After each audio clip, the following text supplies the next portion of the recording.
jou daaglikse CLF inspirasie. Wees dankbaar. Een van hulle het, toe hy sien dat hy genees is, omgedraai en God hardop geprys. Lukas 17 vers 15.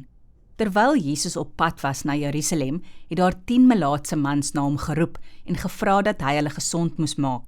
Melaatsheid was in daardie dae 'n ernstige siekte, wat nie maklik gesond gemaak kon word nie. Jesus sê toe vir hulle dat hulle na die priesters moes gaan om te wys dat hulle gesond is. Op pad daarheen het hulle werklik almal gesond geword. Net een het omgedraai na Jesus toe om dankie te sê. Jesus was verbaas en het gevra waar die ander 9 dan was. Hoekom kom hulle nie om dankie te sê nie? Die Here gee vir ons elke dag so baie, en dan vergeet ons om dankie te sê. Ons ontvang gesondheid, kos en klere, 'n werk, 'n blyplek, ons kan sien, hoor en praat. En dan dink ons, dit kom sommer so van self. Nee, dit kom alles van God af, omdat hy vir ons lief is. Kom ons bid saam. Here, vergewe my, omdat ek nie dankbaar genoeg is vir dit wat U vir my gee nie. Amen.